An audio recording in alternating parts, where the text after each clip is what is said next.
welcome you all to yet another webinar in our concutations of the virtual sessions being conducted pan-India and calling speakers who are giving us insights on different facets of law.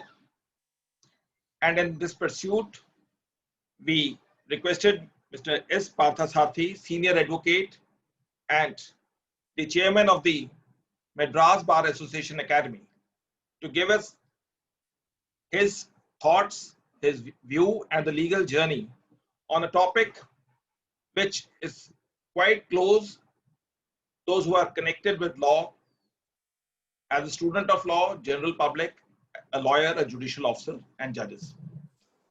Mr. Parthasarathi, as such, requires no introduction, but I will just say that when I was just going across, I found that all important judgments, including the full benches, his contribution as what we say, a lawyer is an officer of the court, is immense, and the way the law has actually traveled. While his grant of assistance in various issues and respects speaks volumes of his knowledge. I can only say that we requested him on a topic which I can say is correlated with him. That transfer of property, they say knowledge is also property. So we said that it will not, I can only make a part of my particular part that I can request you, and the performance of your knowledge, everyone knows it. So the transfer of property, not in the property sense, but transfer of knowledge through him and to a large public at large, those who are connected with us on the Facebook, on this platform, as well as those who will subsequently watch this webinar on the YouTube channel on which this will be uploading, that is Beyond Law CLC. We are all quite grateful for Mr. S. Parthasarathi to share his knowledge, and that too on a Sunday, which we all know lawyers tend to just relax. But the way participants are just pouring in, it only shows volume that people want to have the insights from him. Over to you, sir, and thank you for accepting our invite.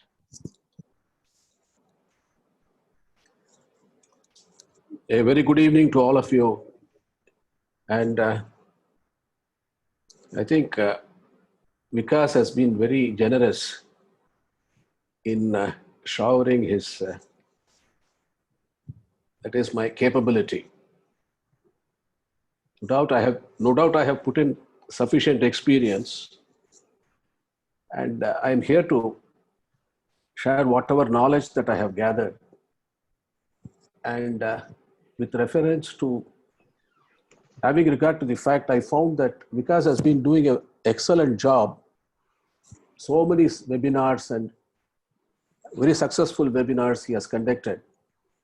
And we must all congratulate Vikas for this effort. And I wish him well.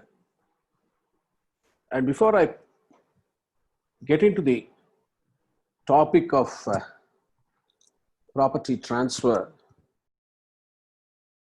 in my view, it is necessary to know what exactly is ownership. Ownership is almost synonymous with property. Property means ownership. In common parlance, the term ownership, or the word property is used to signify a thing over which the right of ownership is exercised. So juristically, the term property is synonymous with the right of ownership. That is the most comprehensive or supreme right can be exercised over anything. For instance, when we say A is the owner of Black Acre, Black Acre is the property of A. So ownership denotes the relationship between a person and any right that is vested in him. Where a man owns a right which is vested in him, he becomes the owner of the property. So ownership can be described as a right which avails against the entire world. It's just in REM. Ownership is a determinate thing, indefinite in point of user, unrestricted in point of disposition, and unlimited in point of duration. The first characteristic of ownership is that it is indefinite in point of user. That is, the object of ownership may be used in any way without injuring the rights of other persons. The second characteristic of ownership is that it is unrestricted in point of disposition. The owner may transfer his property to another by an instrument, which takes effect during his lifetime, or by testamentary instrument, which becomes effective on his death. The former transaction during his lifetime is a transfer inter vivos, between living persons, which the Transfer of Property Act deals with transfer inter vivos. Thus, the right of alienation is a necessary incident of ownership. The owner has an unfettered and free power of dispossession. The third characteristic of ownership that it is unlimited in point of duration. As long as the thing owned exists, you have a right. Ownership in property is a heritable right. Notwithstanding the death of the owner, the right itself continues to subsist even beyond his lifetime, capable of transmission as per the law of succession. Ownership is a concept which is very wide and extends to all classes of rights, whether proprietary or personal. A person may own a debt, or a mortgage, or a share in a company, or money in the public funds, or copyright, or lease, or a right of way, or a power of appointment, or absolute interest of land. So these are the different concepts of what one can own. So in this sense, every man is owner of all the rights which are his. For instance, if it is a lease, he is the owner of the lease. If it's a mortgage, he is the owner of the mortgage. If it's a sale, he is the owner of the property. So with this background, having regard to the fact that we are going to deal with a subject of lis pendens and part performance, I wanted to give a sort of an idea of what exactly are we going to have in this lecture. That is, the first, unless we begin with the idea of what a concept of ownership is, we cannot move on as to what it will be. What we are going to discuss is going to be, again, how this ownership is going to be transferred. So therefore, first we should know what is ownership. Now, before I venture into the lis pendens or part performance, let us have a brief outline of the Transfer of Property Act. The Transfer of Property Act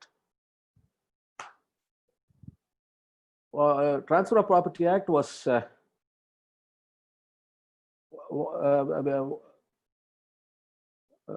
Transfer of Property Act was promulgated in 1882, and one thing you have to notice is it is an act which did not amend the existing law. It defined and amended, but it did not codify. So it did not introduce any new principle. It only embodied the principles of equity, justice, and good conscience, which was prevalent, and which was in common law jurisdiction was applied before the act came in. And these are all the common law principles which were evolved by several judgments, were codified and became a law which is known as the Transfer of Property Act.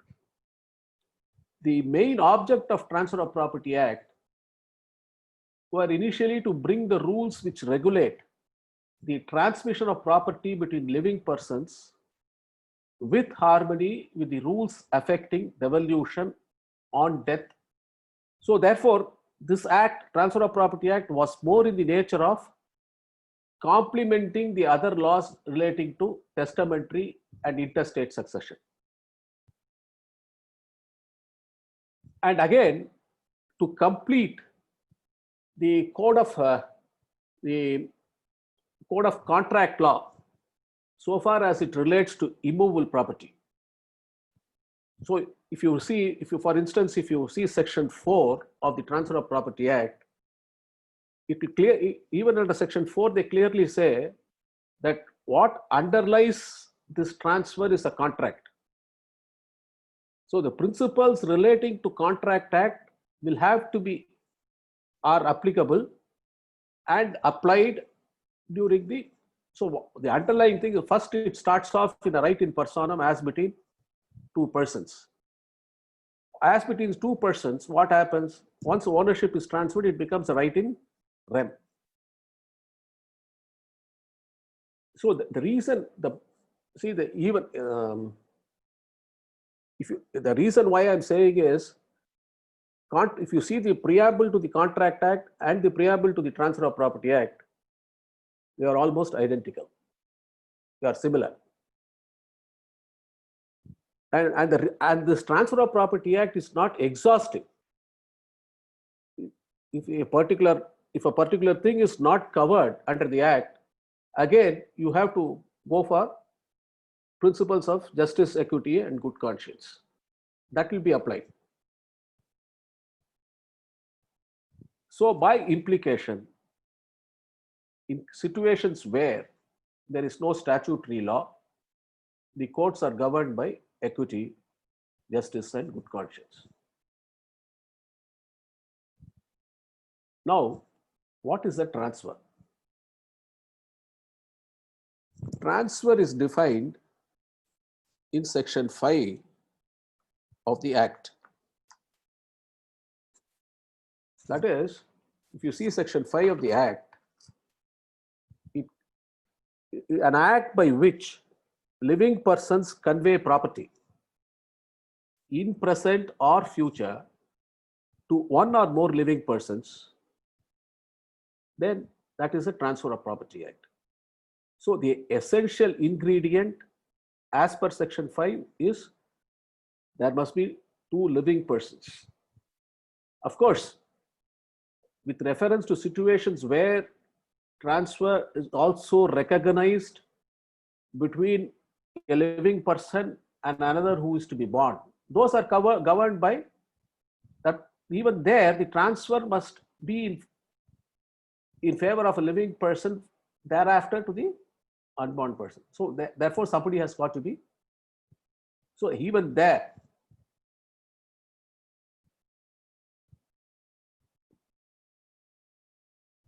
so Transfer of Property Act essentially covers all species of contract. Necessarily, the Transfer of Property Act presupposes a contract, the existence of or underlying the existence of a contract underlying the transfer.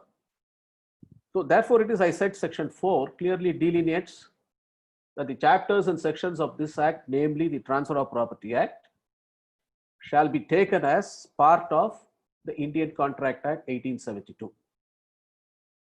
If transfer presupposes two distinct persons, one of whom is called a transferor and the other is called a transferee, the 1882 Act was amended in 1929, and only in 1929 the section 5 was expanded to include, if you see, living person includes a company or association or body of individuals, whether incorporated or not.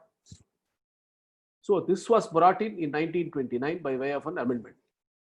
So all juristic entities like corporations, societies, will have now comes within the within the persons who are capable, within the definition of a living person. Now again, what can be transferred? Property of any kind may be transferred, but there are certain exceptions. Those exceptions are given I'm not going into it in detail because that may not be warranted for the subject today, but still to have an understanding. Section 6, subclauses A to I. See, see, with reference to what cannot be transferred, you can find in section 6A to section 6I of the Act. Except 6A to 6I, property of any kind may be transferred. For instance, I'm just as an example, you take a spes successionis. A possible right of succession cannot be transferred. It's just an example. Then a mere right to sue cannot be transferred. Again, this is different from actionable claim. Then, see, for instance, all of you know what is an easement. Just the easement alone cannot be transferred without a right in the dominant tenement. So these are all certain examples. So what cannot be transferred is provided for under section 6A to 6I of the Act. And as far as the term property as it is used in the Act is indicative and descriptive of every possible interest or right a person can have in anything which is capable of physical possession and subject of ownership, such as right of possession, right of enjoyment of the usufruct, that is whatever is the produce from the, and so on. And again, it can be either full ownership or partial ownership. Full ownership in the case of, or life estate, partial ownership, even that is possible. As far as what is immovable property, it is described in section 3. And as far as movable property is concerned, it is not defined in the Transfer of Property Act, but you will find a definition in the Registration Act in section 2, subclause 9. Now, the next stage is the essentials of transfer. What would be a valid transfer? As far as the Transfer of Property Act is concerned, it deals with 5 kinds of transfer of immovable property, namely sale, mortgage, lease, gift, and exchange. Sale, you know, mortgage, you know, lease, you know, gift, you know, exchange, you know. And as far as one other aspect is, it also lays down special provisions for the assignment of actionable claims.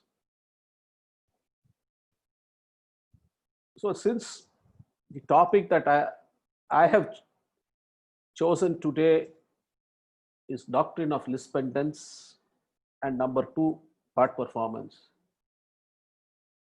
it is necessary that we should know what exactly is a valid transfer. First and foremost, I already told you, is the property must be transferable, section 6. Then again, the transferor must be competent to transfer, that is section 7. And as far as you ask me where is the principle of contract that comes in, where you have to assess the competency of the transferor. He should not be a minor. All those sections which the Contract Act provides, and the transfer should not be vitiated by coercion, undue influence. So all those things. So transferor must be competent. The competency of, he should not be of unsound mind. And another important thing is, if you see section 6H, subclause 3, the transferee must be competent to take the transfer. 6H, subclause 3, you see, to a person legally disqualified to be a transferee. There may be circumstances in which a person may be legally disqualified to get a transfer. For instance, court of wards. Then the object or consideration for this transfer should be lawful. Section 6H provides for it. No transfer can be made in so far as it is opposed to the nature for an unlawful object or consideration within the meaning of Section 23 of the Contract Act. Then transfer must not be opposed to the nature of interest affected thereby, Section 6H subclause L. Finally, it must be made in the manner required by the Act. For instance, sale says, as far as sale is concerned, property worth more than 100 rupees has to be only, now we don't get any property for 100 rupees. And I'm just saying. So therefore, it requires to be in writing and it should be registered. So what are all the prescription for a valid transfer is set out in the other sections, like for instance, what are the requirements for sale, Section 54. What are the requirements of mortgage is set out, lease set out. So everything is set out in the Act.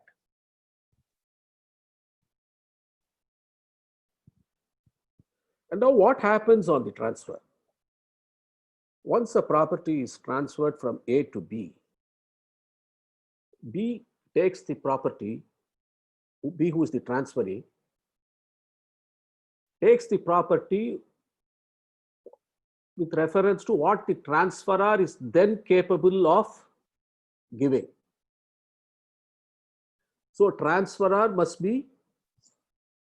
must have that right, and whatever right the transferor possessed in the property, the transferee gets. He cannot get any higher right. See, for instance, if you see Section 8 of the Transfer of Property Act, operation of transfer.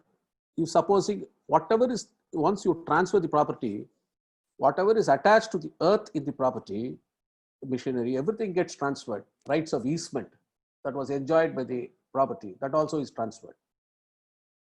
So so Section 8 says all incidents, easements annexed, rents and profits accruing after the transfer, and all things attached to earth, and where the property is machinery, the movable parts thereof. If it is a house, you don't have to separately say, once you transfer X property, the X property has a house, it is also transferred. Where the property is a debt or other action, the securities, which are securities therefore. For instance, a debt is secured by some property. Once the debt is transferred, even the security is transferred. So some property is given as a pledge, that is also transferred. So I'm talking about where we are involved, where the transfer is of an actionable claim. So with this little background, let us now move on to lis pendens. What is lis pendens? Lis pendens, I hope most of you have the Bare Act with you, and Section 52 of the Transfer of Property Act. If you see Section 52 of the Transfer of Property Act,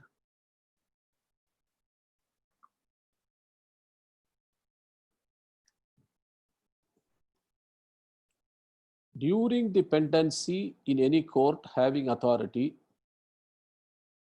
within the limits of India, I'm not sure as to what exactly now the position is, within the limits of India, excluding the state of Jammu and Kashmir.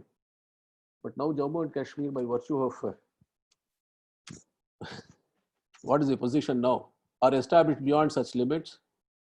The central government, any suit or proceeding. You see, previously, before any suit or proceeding, the word that was, there was a word prior to 1929, word contentious. Contentious was replaced by the 1929 Act to just read any suit or proceeding which is not collusive and in which any right to immovable property is directly and specifically in question. The property cannot be transferred or otherwise dealt with by any party to the suit or proceeding so as to affect the rights of the parties to the suit. That is, so as to affect the rights of any other property thereto under any decree or order which may be made therein, except under the authority of the court and on such terms as it may impose. I will come to explanation a little later. Explanation was again introduced only in 1929. Previously, many judgments were there with reference to what is the pending suit now. Does the suit terminate by just a decree in the trial court, or it also continues after an appeal is filed? What is the position after the execution? All these things were subject matter of litigation. So therefore, to clarify that position, they have now clearly brought in an explanation to take in that to indicate till what time the suit is pending, or when does the suit gets terminated.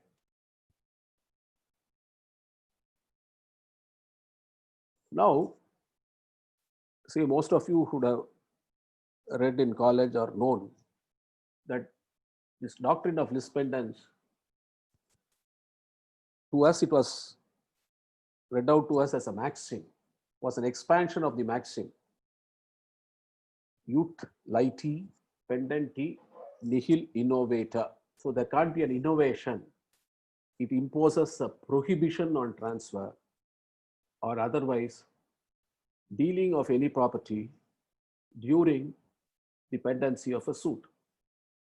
This principle of lis pendens is in accordance with equity, good conscience, and justice, because they rest upon equitable and just foundation that it will be impossible to bring an action or a suit to a successful termination if alienations are permitted to prevail. In other words, transferee pendenti laeti is bound by the decree just as much as he was a party to the suit.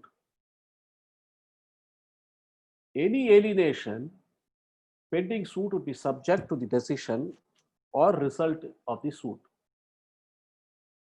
One important aspect is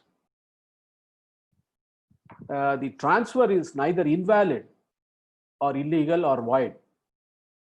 It is valid as between the parties to the transaction, but it is subservient to the result in the suit.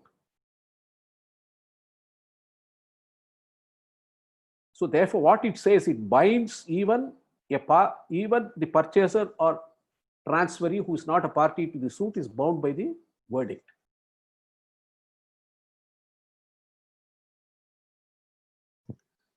See, the decision of the court in a suit is thus not only binding on the parties litigating, but also on the person who derives title during the course of the proceedings. A reference may be made to Thomson Press India Limited versus Nanak Builders Investors Private Limited, 2013, 5 Supreme Court cases 397, equivalent to AAR 2013 Supreme Court 2389. The section merely declares what was already the law. In fact, the entire Transfer of Property Act in 1882 was only, as I told you in the introduction, that all the principles evolved by common law became the Transfer of Property Act. And one such principle in Bellamy versus Sabine the principle by Lord Justice Turner was Section 52 of the Transfer of Property Act. Doctrine rests and explained in the leading case by Lord Justice Turner in Bellamy versus Samoin, 1857, 1 Deg and J 566. So this was doctrine which gave a shape to the Section 52, the law of lispendence, and which came to be incorporated as Section 52. And as I told you, 1882, what was the act in 1882? In the principal Section 52, the word contentious was removed, and in that place, on any suit which is not collusive was brought in. And as far as the explanation, to show what is the pendency of the proceeding, that was also brought in 1929. And in my view, the main amendment was the insertion of the explanation.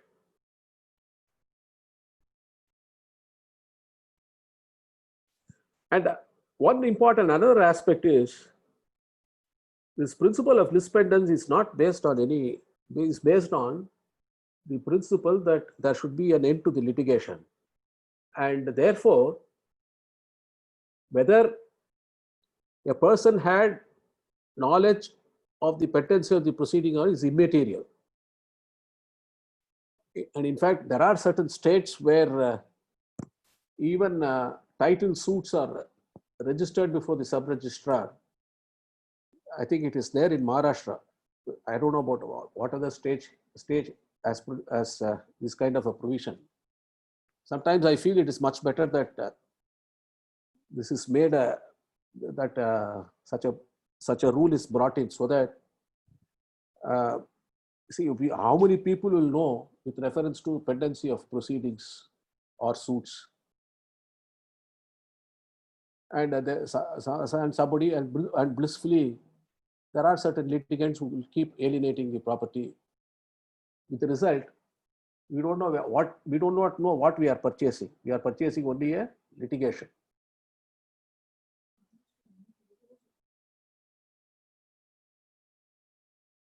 Now let us examine the section. A bare reading of the section would give us the requirements which would result in the transfer that has taken place during the pendency of the suit to be subservient to the result or decision in the suit. First and foremost is that the suit or proceeding should be pending in a court having authority or competency. See, the court which is dealing with the property must have the competency to decide. For instance, if you bring a property dispute in a court which is not competent to decide, any decree passed in that court which has no competency is a nullity. So therefore, the first requirement is for the suit or proceeding should be in a court having the authority or competency to decide the list. Next, the suit or proceeding should not be collusive. See, just for the purpose of getting a verdict, there cannot be a secret arrangement between the parties to get a verdict to defeat some third party. So it should not emanate out of a collusion. And the subject matter of the suit or proceeding should be a right or right to the property should be the subject matter of the suit.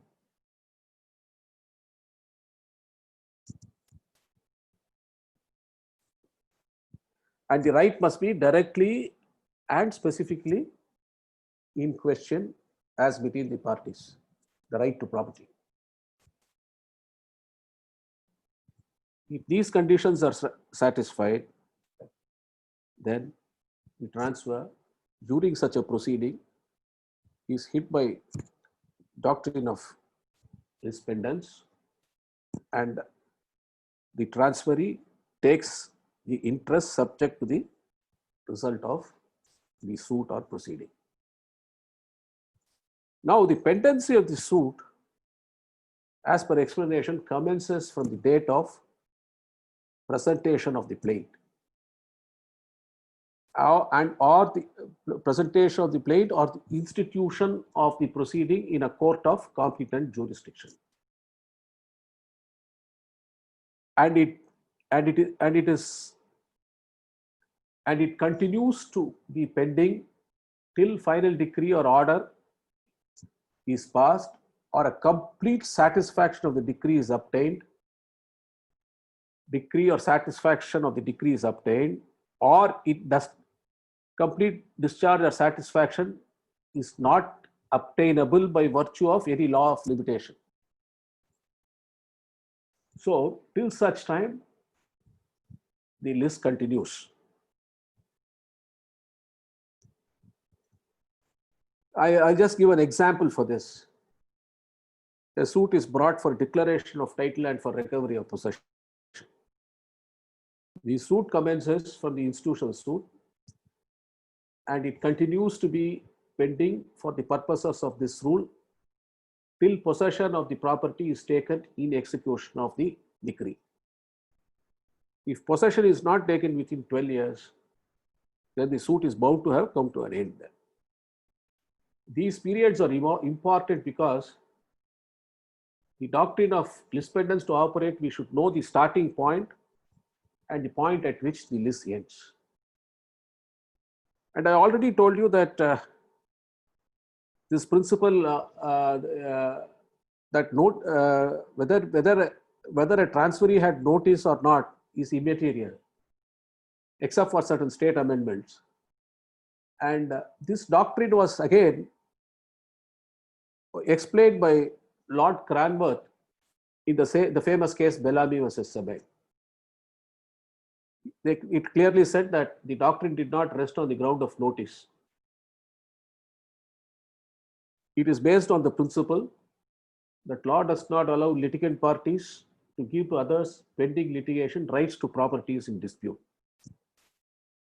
so as to prejudice the opposite parties. The leading case, the Privy Council in Fayaz Hussain Khan versus Parag Narayan, 1907, ILR 29, Allahabad 389. Judgment of the Privy Council. It was held that the doctrine of lispendence is intended to strike at the attempts by parties to circumvent litigation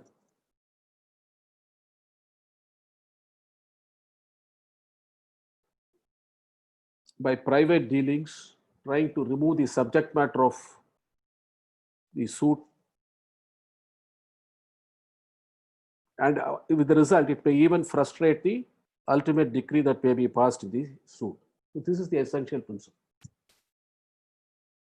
Therefore, it is based on expediency, and doctrine of notice is not applicable.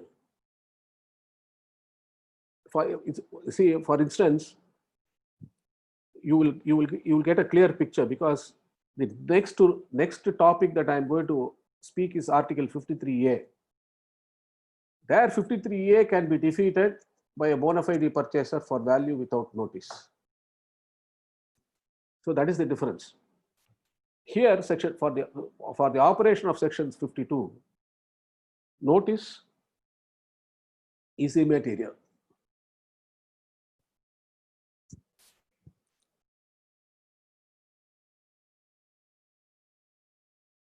And again, the purchaser cannot say that I purchased the property in good faith.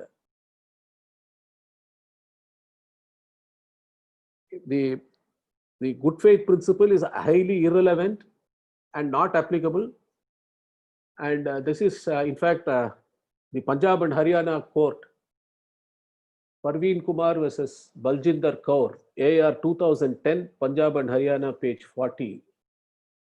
They have clearly held that this principle is not based on good faith. So therefore, it is, I'm saying, a pendentility purchaser cannot take the aid of bona fide purchaser for value as provided under section 19 subclass B of the Specific Relief Act. Normally, in a specific relief, in a specific performance suit, either prior to the suit, there will be a, if there is an alienation, the subsequent purchasers have to be pleaded, and under section 19 of that act, the subsequent purchaser will have to show that he is a bona fide purchaser for value without notice, and if he is able to prove that, there can be no decree for specific performance against the subsequent purchaser. But whereas, if supposing if that subsequent transfer is during the pendency of the proceeding, the pendentility purchaser does not get the benefit of section 19 subclass B. This was decided in by the Madras High Court, which was affirmed by the Supreme Court. Gurusami Nadar versus Lakshmi Ammal, 2001, current Tamil Nadu cases, page 5, affirmed by the Supreme Court in 2008, 5 Supreme Court cases, 796.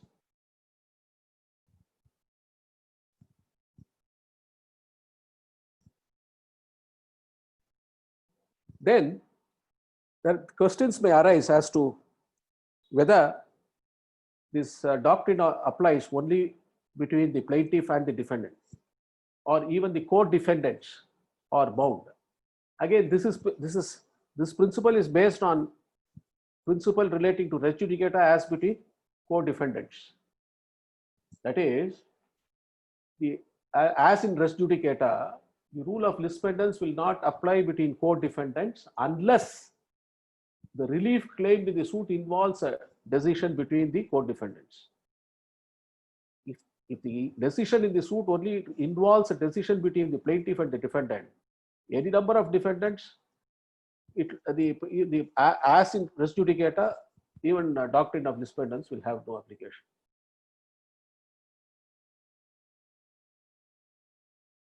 You see, I can give an example to further elucidate this principle. You see, plaintiff sued for declaration that he was not bound by his sale to A,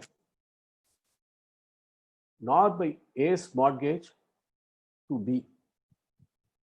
In the suit, A and B made a common cause against the plaintiff, and a decree was passed affirming the sale. That is, a property A, the plaintiff sued for a declaration A, that he was not bound by the sale of A to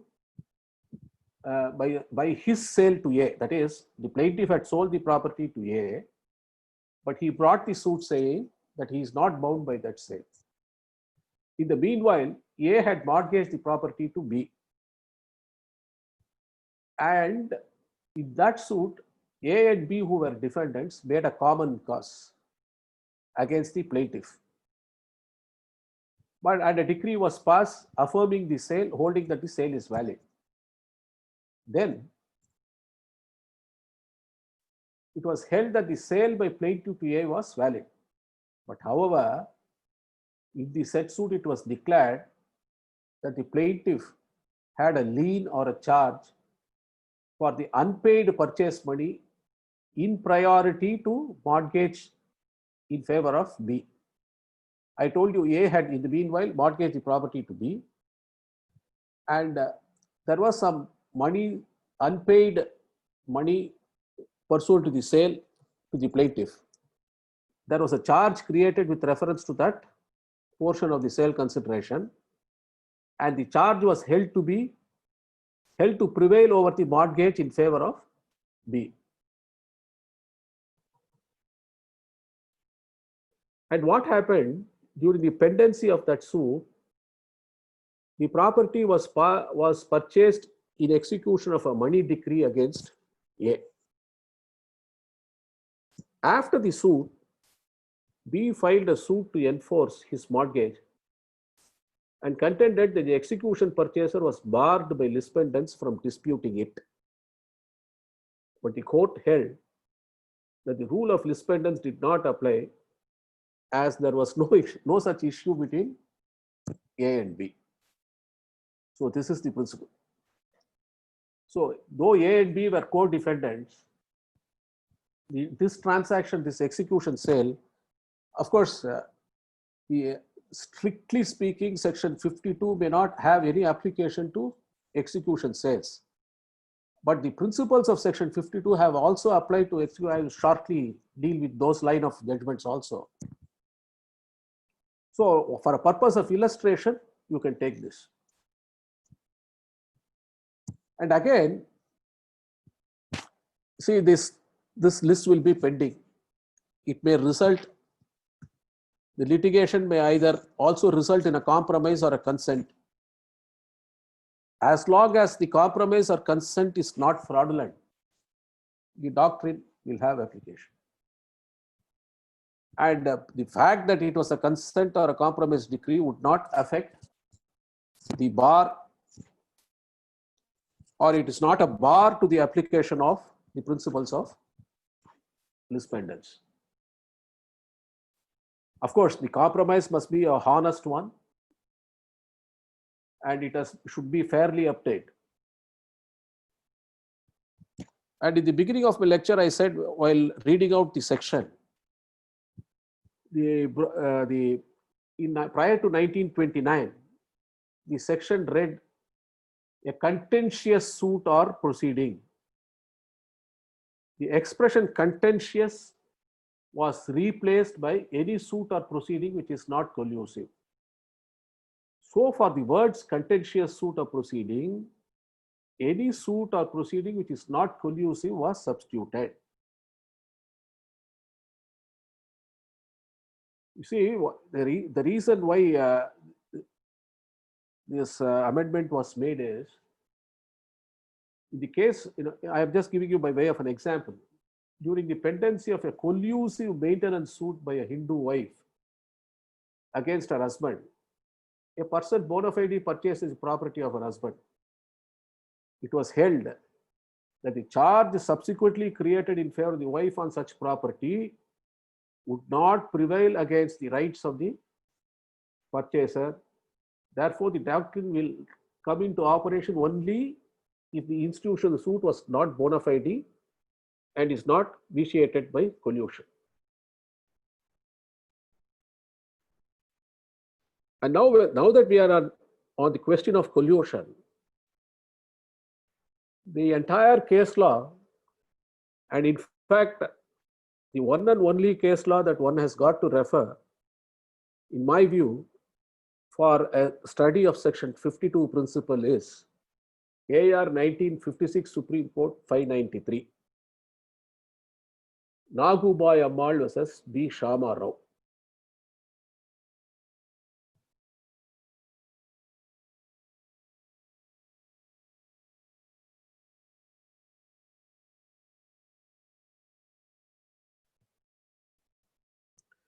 You see, you have to again understand the principle. What is collusion? What is a fraudulent proceeding? That principle is very well brought out in Nagubai Ammal's case. A collusive suit is a proceeding in which the claim put forward is fictitious, the contest over it is unreal, and the decree passed therein is a mere mask, having the similitude of a judicial determination, and owned by the parties. That is, the parties are hand in glove.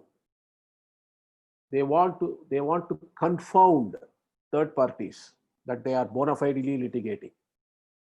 Otherwise, it is only a fictitious contest.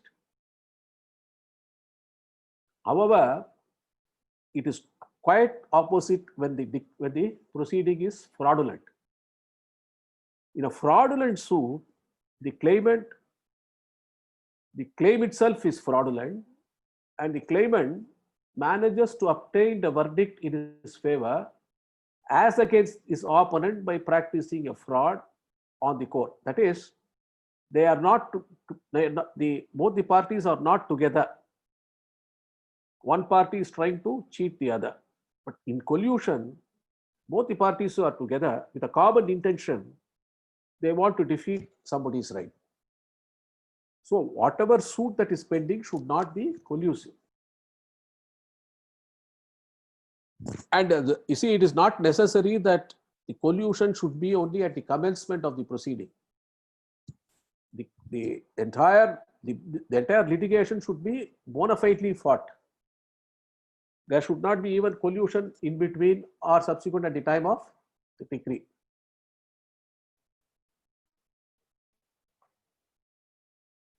And again, as there are certain other questions that may arise. What happens to if supposing if an appeal is filed and immediately after the decree in the trial court, the property is transferred. Once an appeal is filed, principles of the transaction gets hit by section 52, because appeal is only a continuation of the suit. Then, so till such time, if you see the proviso, till such time the execution is complete, the proceedings are pending.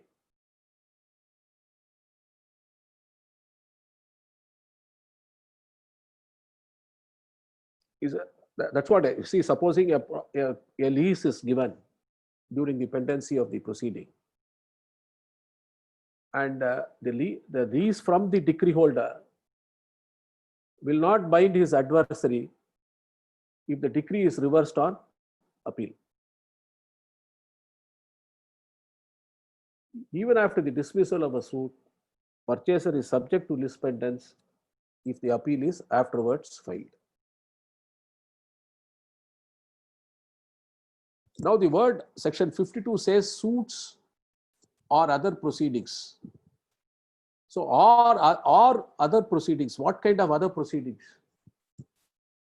That is again whether proceedings before a revenue court, before restoration of possession, proceedings before the registrar of cooperative societies, where rights to immovable property is subject matter. These are all proceedings. They don't form part of suit, but proceedings. And in fact, the Karnataka High Court and the Rajasthan High Court have also held that principles of section 52 has application even to writ petitions if immovable property is involved. AR 1998 Rajasthan, page 42, and AR 1992 Karnataka, page 71.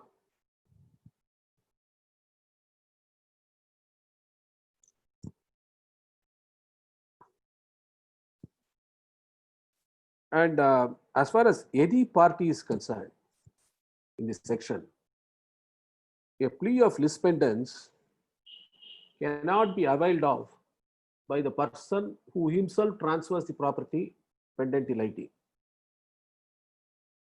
A transferee pendenti liti is a representative in interest of the transferor who is a party to the suit and is also bound by the decree even though he was not made a party to the suit.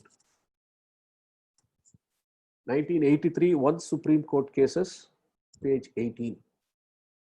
Kemchand Shankar Chaudhary versus Vishnu Hari Patil and others. Now,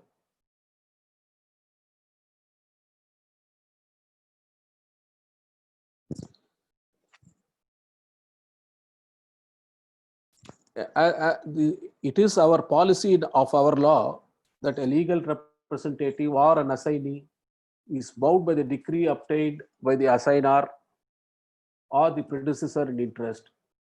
So a transferee from the judgment debtor is also bound by the principles of dependence, since at best he can step into the shoes of his vendor.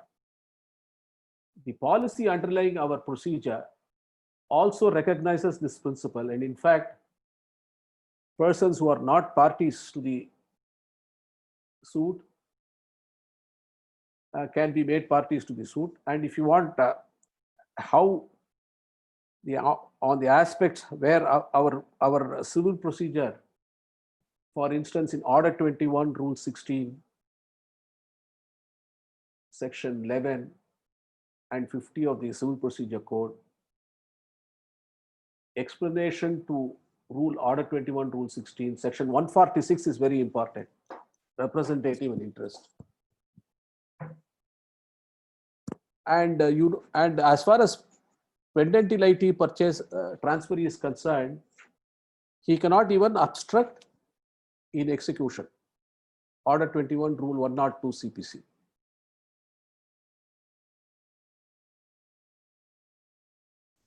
As I told you, the transaction is valid as between the parties who make the transaction. That is recognized again in Nagubai Ammal's case, 1956 Supreme Court 593. And in fact, the Nagubai Ammal's case has settled several positions of law in respect of Section 52.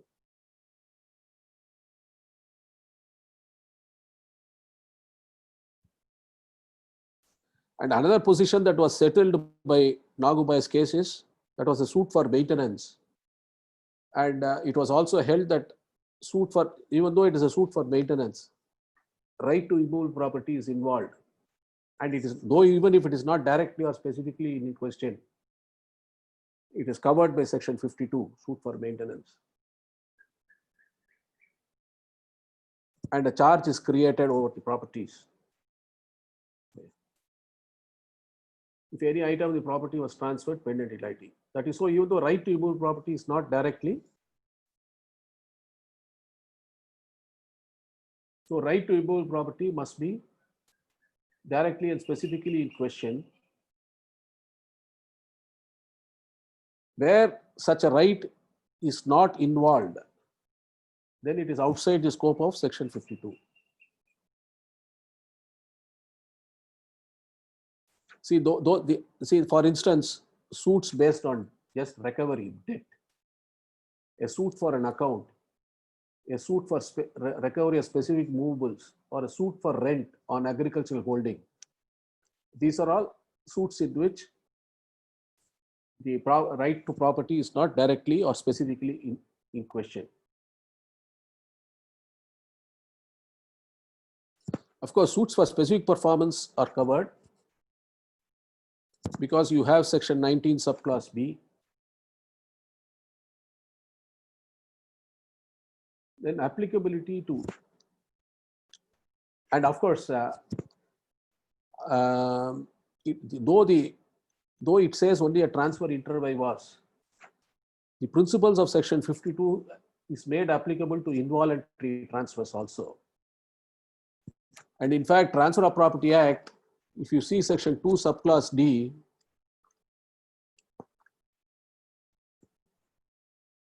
save as provided by Section 52 and Chapter 4 of this Act, any transfer by operation of law or by or in execution of a decree or order of a court of competent jurisdiction.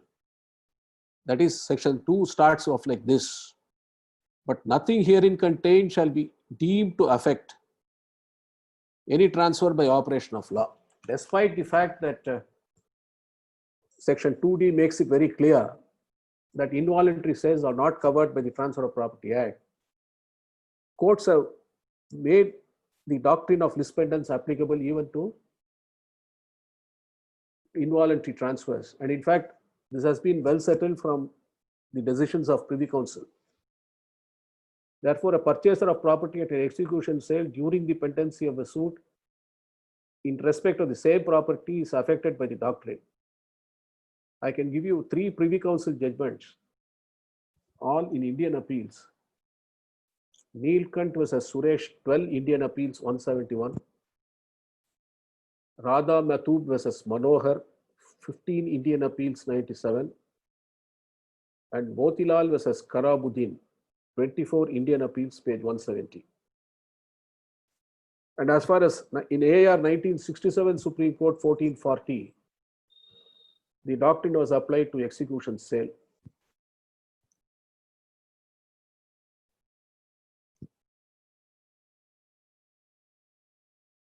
And the leading case for with reference to revenue sales is Jayaram versus Ayyasamy, AR 1973 Supreme Court 569.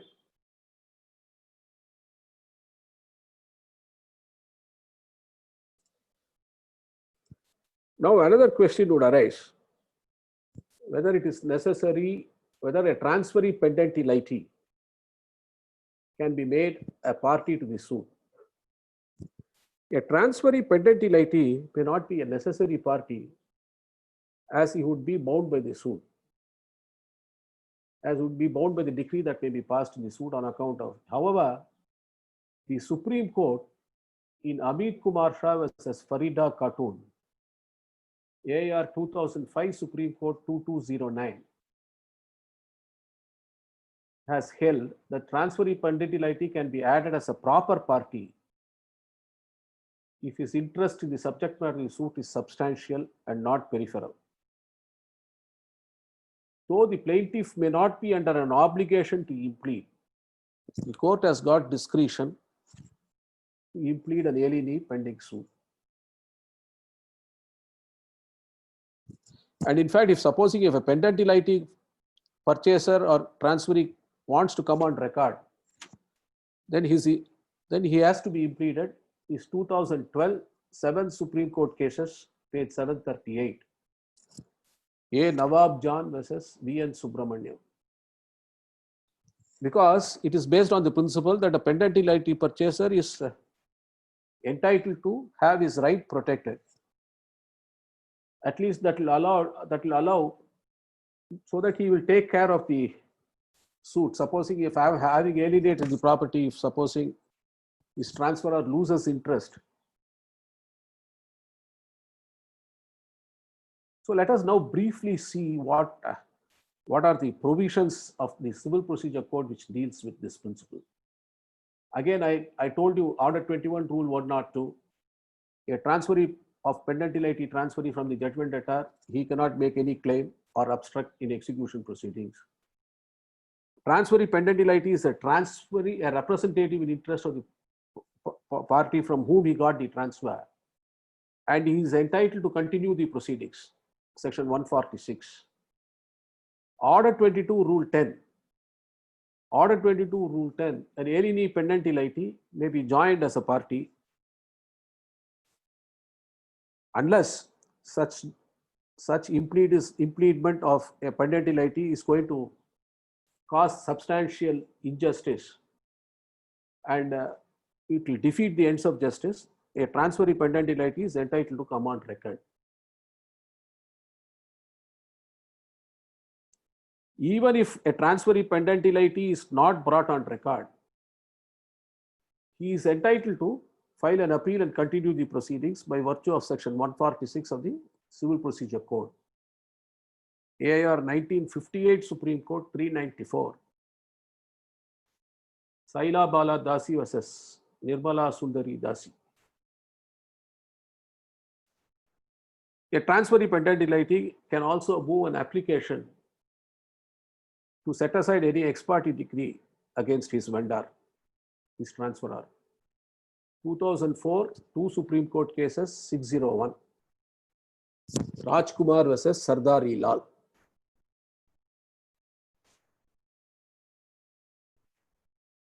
And one more important thing, in a situation where a pendenti liti is joined as a party, the suit is not a new suit, but the same suit continues by or against him.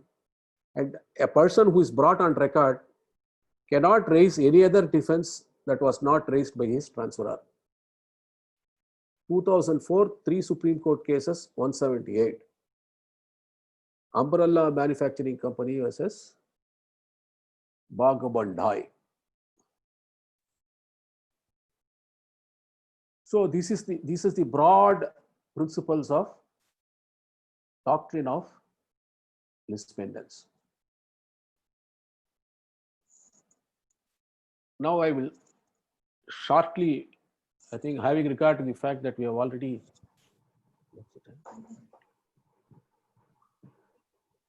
it's now 5. I will just deal with part performance. Now, let us read section 53 capital A, part performance. It's a very big section.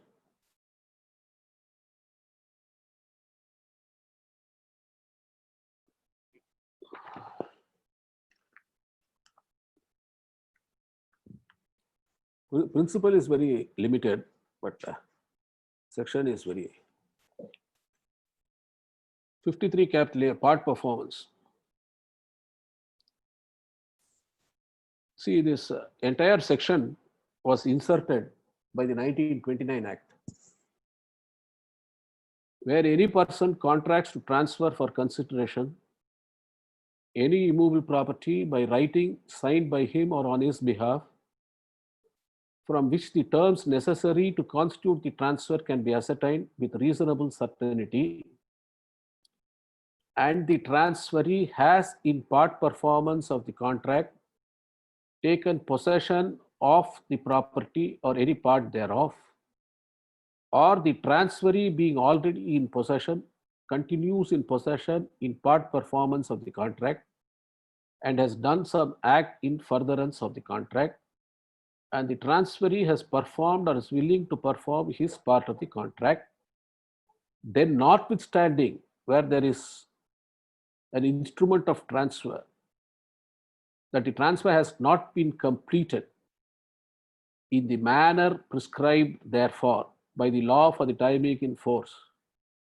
the transferor and any person claiming under him shall be debarred from enforcing against the transferee and persons claiming under him any right in respect of the property in which the transferee has taken or continued in possession other than a right expressly provided by the terms of the contract, provided that nothing in this section shall affect the rights of a transferee for consideration who has no notice of the contract or the part performance thereof.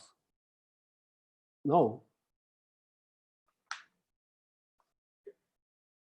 the reason why this section is in Transfer of Property Act is to protect only persons who have taken the agreement with reference to the property and are in possession of it and are ready and willing to perform their part of the contract, or having been put in possession pursuant to the contract, such possession in equity should not be disturbed. Now,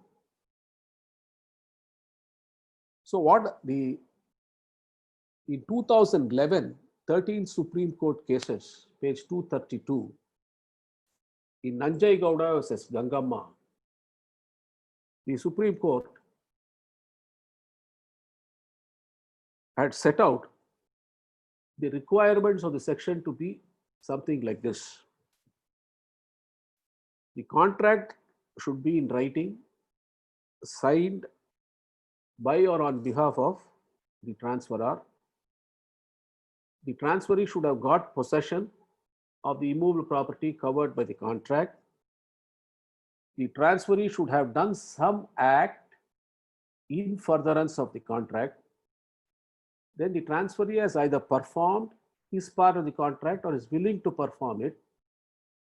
Fulfillment of all these conditions is a sine qua non for taking the defense permitted under section 53 capital A. In the aforesaid judgment, it was found the aspect of possession was not available and therefore 53 capital A was not allowed. So if you see if you split up the section, part performance of under this section is where any person makes a contract to transfer for consideration any immovable property by writing signed by him or on his behalf, from which the terms necessary to constitute the transfer can be ascertained with reasonable certainty, and the transferee has taken possession of the property or any part thereof in part performance of the contract, being already in possession, continues to be in possession, and has done some act in furtherance of the contract, and has performed or is willing to perform his part of the contract, then the transferor or any person claiming under him shall be debarred from enforcing against the transferee and persons claiming under him any right in respect of the property of which the transferee has taken or continued in possession, other than the right expressly. So there should be an notwithstanding that there is an instrument of transfer, the transfer has not been completed in the manner prescribed therefore by law. So by law, if supposing if what remains is only a registration of the document, but everything is over, even then 53A is available. It will be also the only requirement now subsequent to the amendment in the Registration Act, section 17(1) capital A, which was brought in 2001. If a person who wants to take the benefits of section 53 capital A, then such an agreement must be a registered one. So that is the new requirement. Previously, it was just an agreement in writing. This will not apply to 53A, will have no application to oral contracts. Only contracts, previously contracts in writing. Now after post 2001, contracts not only in writing but also registered.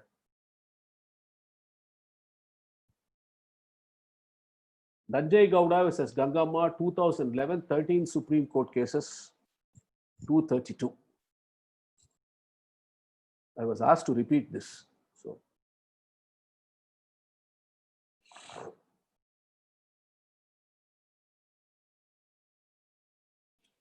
So again, the important ingredient that is necessary for 53A is part performance, that is must be put in possession. It is only to protect possession of purchasers or persons who have entered into a contract and have done everything that is necessary on their part to do, and they have been put in possession. They should not be deprived of such possession. This section was brought in. Compulsory registration, it is only section 17(1) capital A of the Registration Act. Section 17(1) capital A of the Registration Act clearly stipulates, of course, questions may arise whether unregistered contracts can be a subject matter of a specific performance suit. Because when 1A was introduced to section 17, documents containing contracts to transfer for consideration any property for the purpose of section 53 capital A of the Transfer of Property Act shall be registered if they have been executed on or after the commencement of the Registration and Other Related Laws Amendment Act 2001. And if such documents are not registered on or after such commencement, then they shall have no effect for the purposes of the section 53 capital A. So they made it compulsory, just as how under section 17, what documents requires compulsory registration. 2001 amendment was introduced, 1 capital A, making, if you want to rely for part performance, the requirement is it should be a registered document.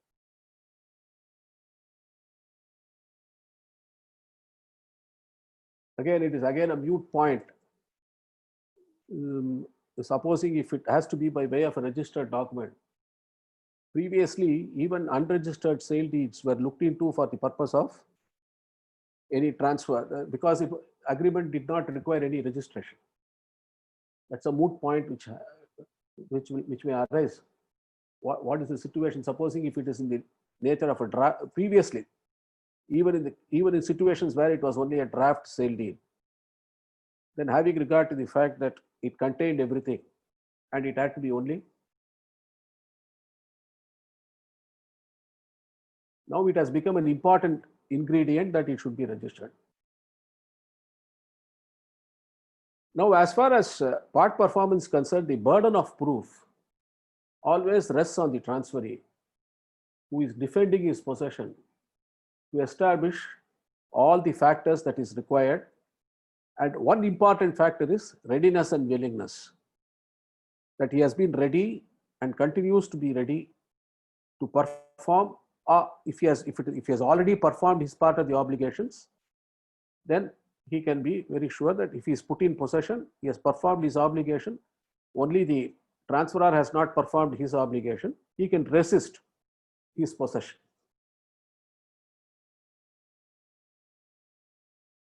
And of course, plea of part performance is available to the defendant to protect his possession. It does not create any title, and it only gives him a right to defend. It could be either as a sword or as a defense. Then AR 1977 Supreme Court 1517, Rachodas versus Devaji. And even if, supposing if there is a registered agreement of sale, then, but of course, and the transferee has paid the entire consideration and nothing remains, and he is willing to perform whatever that further has to be done, his possession will be protected even if the suit for specific performance is barred. 2005 12 Supreme Court cases, 164. Huvappa Irrappa Ballari versus Basava.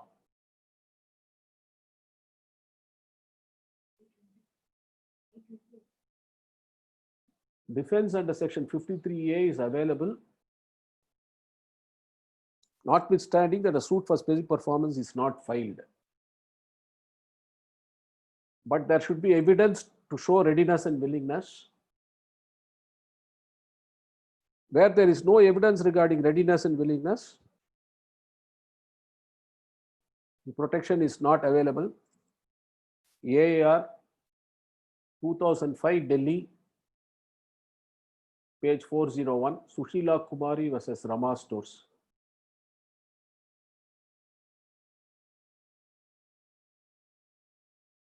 And it will be very interesting to notice the two judgments.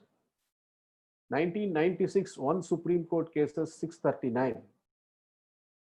Mohanlal versus Mirza Abdul Ghaffar. And 2003, four Supreme Court cases 705. B.S. Parvatamma versus A. Srinivasan.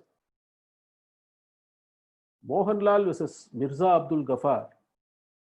The Supreme Court observed that in a situation where a suit for specific performance had been filed and dismissed and has become final, then the question of whether the transferee is entitled to retain possession under the agreement. It was held that once he has lost his right under the agreement by dismissal of the suit, it would be inconsistent and incompatible with his right to remain in possession under the agreement.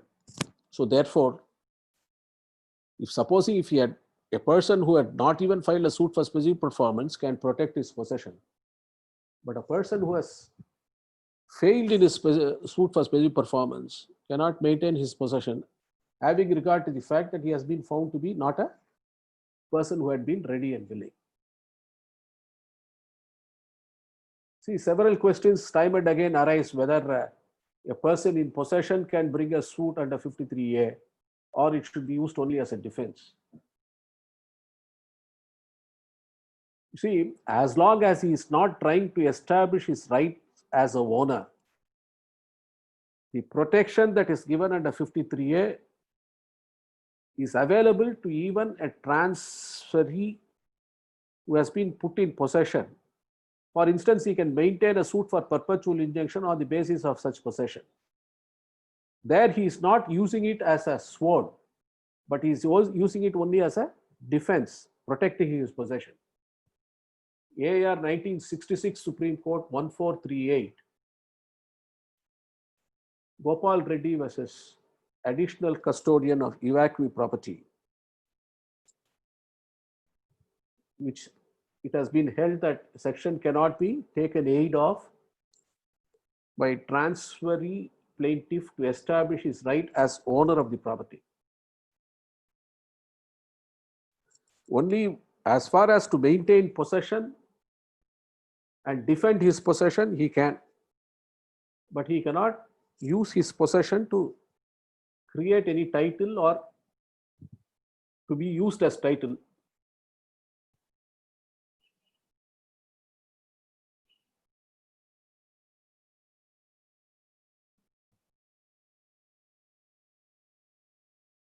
And then let us, there are certain judgments which a full bench of the Bombay High Court, AIR 2004 Bombay 378, has held that the proposed transferee in possession can use 53A as a shield but not as a sword. It means that he can use section 53A either as a plaintiff or as a defendant to protect his possession, but he cannot use this section either for getting title or getting possession. If he is actually not in possession, in other words, when transferee in possession comes to court as a plaintiff seeking decree for perpetual injunction against transferor, he is using the section only as a shield to protect his possession. That's what I say. Similar view has been expressed by the Gujarat High Court in AIR 2017 Gujarat 164. Now finally, we come to the proviso to section 53 capital A. A person may be in possession of his of a property pursuant to an agreement of sale, and he seeks to have possession protected under 53A. How far such possession will have a bearing on a transferee for consideration without notice is the proviso. The proviso protects rights of transferee for consideration who has no notice of the contract or the part performance thereof. As to what constitutes notice is provided for under section 3 of the Transfer of Property Act. The notice could be actual or it could be even constructive. Possession by the transferee is sufficient notice of the contract. If supposing if you don't inquire with the man in possession, then it is presumed that you had constructive knowledge of the person in possession. So 53A applies, and you are not the purchaser is not protected. And possession by earlier transfer, then this provision regarding bona fide transfer for value without notice can be also ascertained from section 19 subclass B of the Special Relief Act. The person who claims the benefit of part performance is obliged to show that the transferee had notice of his rights under the agreement. Then, see, the information must be a definite information. It is not just in some conversation somebody told me. Such kind of information will not satisfy the requirements of law. Of course, I told you that there is a presumption of knowledge by constructive notice, and where you don't make any inquiry, willful abstention from inquiry or search on the part of the subsequent transferee, gross negligence. Now that the Registration Act requires registration of an agreement, you don't make even an inquiry. Such transferees are not protected. So with this result, So with this, I come to the end of today's session. I thank each and everyone for giving me a patient hearing. So for whatever it is worth, I have done my part. I hope it has been received well. Thank you very much. Thank you, sir. Rather to the contrary, it shows that for the professional growth, there has to be a patient and a perseverance effort for any insights. The topic is quite vast, and giving the length and breadth of that topic in a short time in the capsule form only speaks the volume of the knowledge one has. So we will be taking the questions which have been posted, and meanwhile the participants can also post it. Tanu, a person who has no paper of title but has been in possession for many years and there is no one who has questioned his possession, can he sell, if there is a willing purchaser, that property? If there is a willing purchaser, she can sell. Anybody takes it with risk. If she has no title to the property, see, unless her possession is has become pakka by her title has become perfect by virtue of adverse possession, then she prescribes a title to the property by as per section 27 of the Limitation Act. She has every right to part with the property. But supposing such possession has not fructified into title as per section 27 of the Limitation Act, she will not be in a position to give any title to anybody.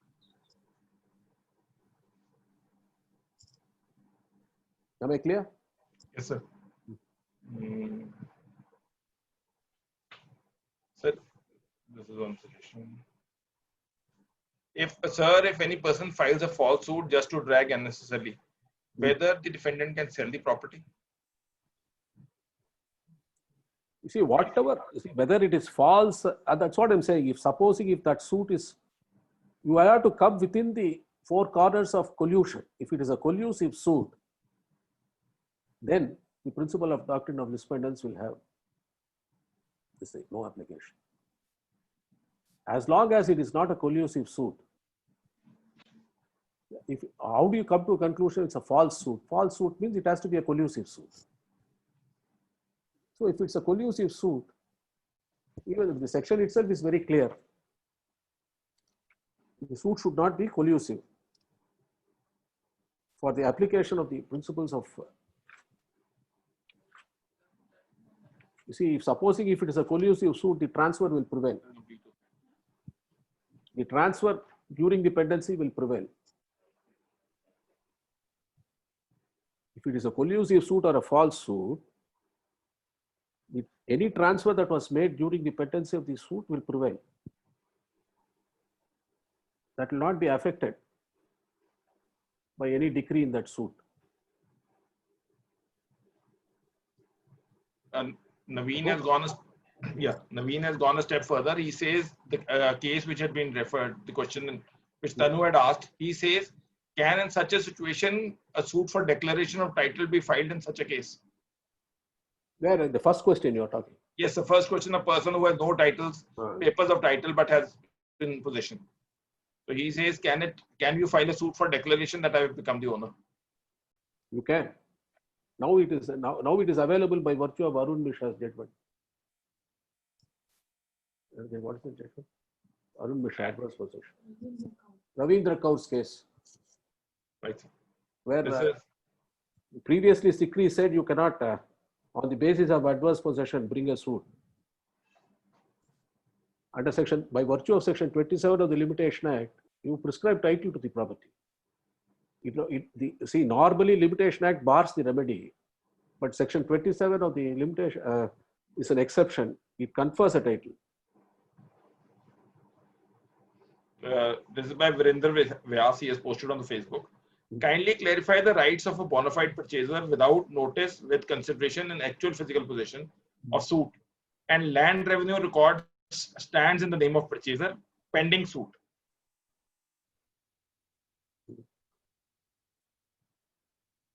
Should I repeat the question, sir? Yeah, please repeat the question. I'm not here. I will read it slowly. Kindly clarify the rights of a bona fide purchaser without notice with consideration in actual physical possession of the suit property. Hmm. And land revenue records stands in the name of the purchaser pending suit. See, that's what I told you. Pending suit, there is no bona fides here. There is no good faith.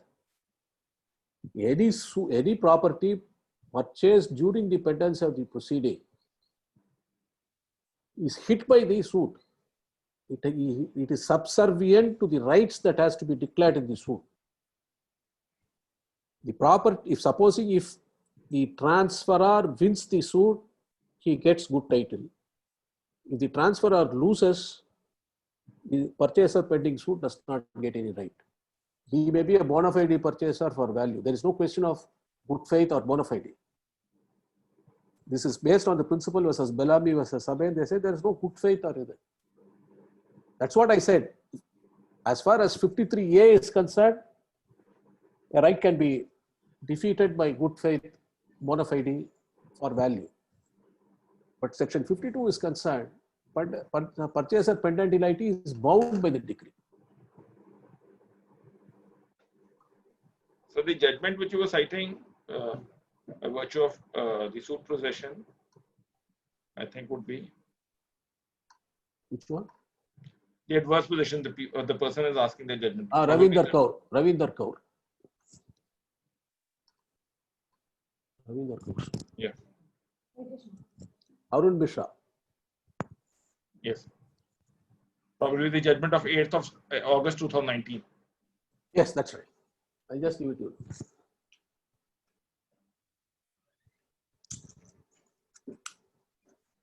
So another question would be, let's assume a property stands mortgaged with the bank, and there is a collusive understanding between two brothers to the effect that they have a mutual settlement.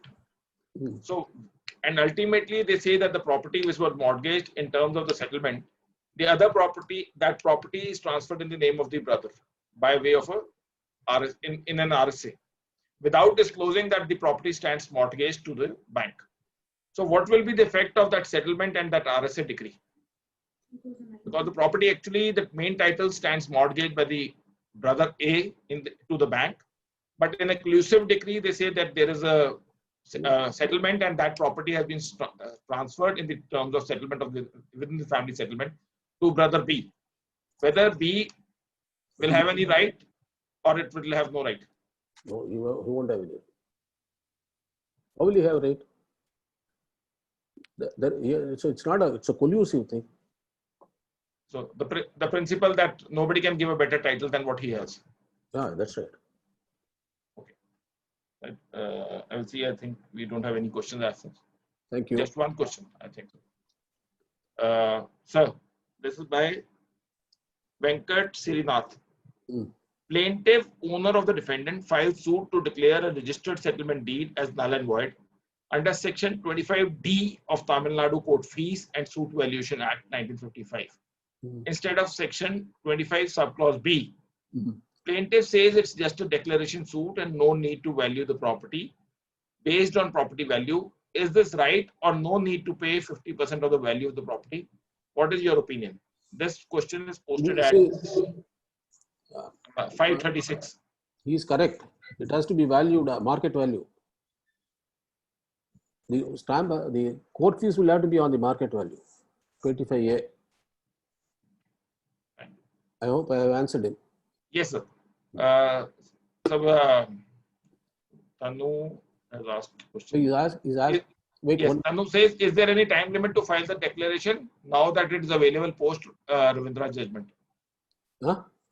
Post Ravindra judgment. The question which he had, Tanu had posted at the first brush. Is there any time limit to file suit for declaration now that it is available post Ravindra judgment? You see, if you are seeking declaration and the protection of your possession by virtue of injunction, then there is a question of when the right to sue first accrues, 3 years within the time limit when the right to, somebody is now trying to disturb your possession now, you can immediately file a suit. There is no time limit. You see, any declaration suit, if it is declaration and recovery of possession, it will be governed by Article 65. If it is declaration and injunction, it will be governed by Article 58. Article 58 of the Limitation Act says, when the right to sue first accrues, 3 years.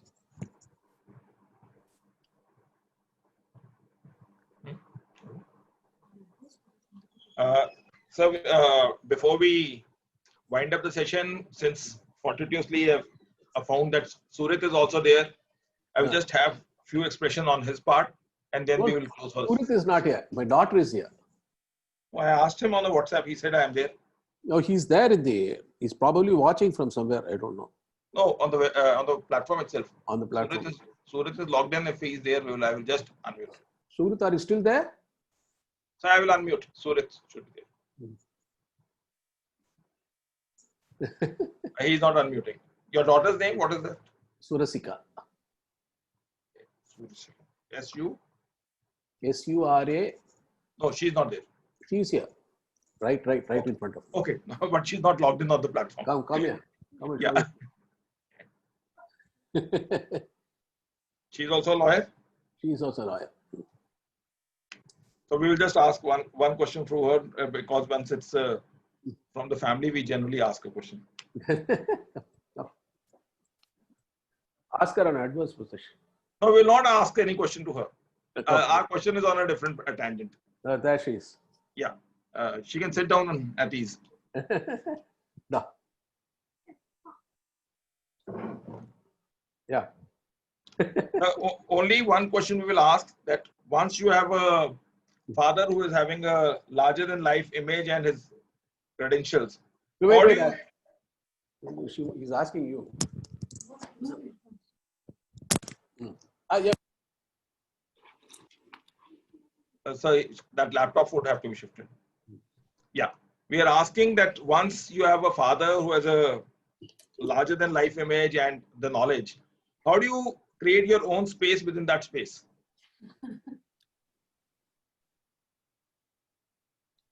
She's not audible, sir. No, I wasn't really saying anything. Okay. I just passed the laptop. Why don't you say something? Where is Surit?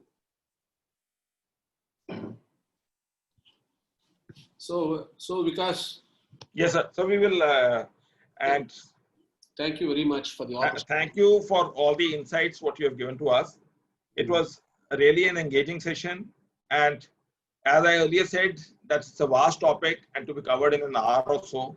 And I'm really amazed at your enthusiasm, and you see, even on a Sunday, and almost you do it every day. That is great. No, sir, not almost. We are doing every day.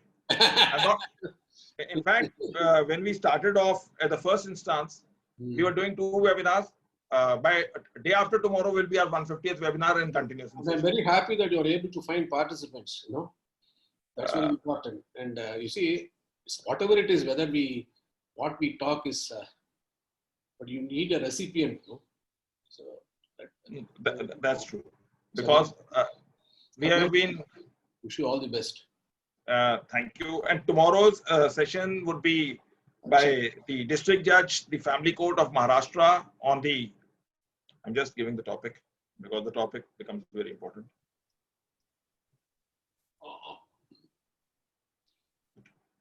So tomorrow is custody of children, overview of law. That is by Ma'am Swati Chauhan, a family court judge from Nanded, Maharashtra. So do stay connected with us at 4 p.m. tomorrow. And Harishankar is there? Harishankar. So he will be coming subsequently. He's coming on first. He's coming on summary suits, CPC, with commercial courts. You already had Srinath, his partner. Yes, sir. He came. So they are all coming. We have lined up till next Sunday and then 12th and 15th. In between, we have got 4 days space.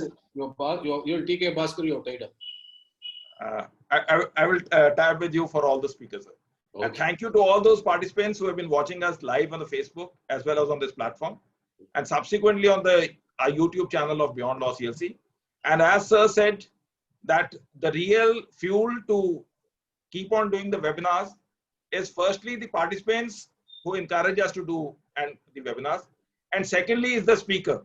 We are nothing but we are just the moderator who can act as a point of equilibrium to maintain the balance between the speaker and the participants. And once the speaker is good, he automatically is more like a magnet who draws everybody towards the webinar so that the knowledge could be given. And once speakers like Mr. Partha Sarthi comes and gives the knowledge, that's always path breaking and also a good food for thought. And thank you for all those participants who have joined us on a Sunday. Like Mr. Partha Sarthi said, it's very, very difficult to bring participants on Sunday. But I can only say with so much surety that once the speaker is good, people actually don't feel that it's Sunday. They actually want to cherish that also, like Sunday brunch. Thank you. Thank you. Very much, everyone.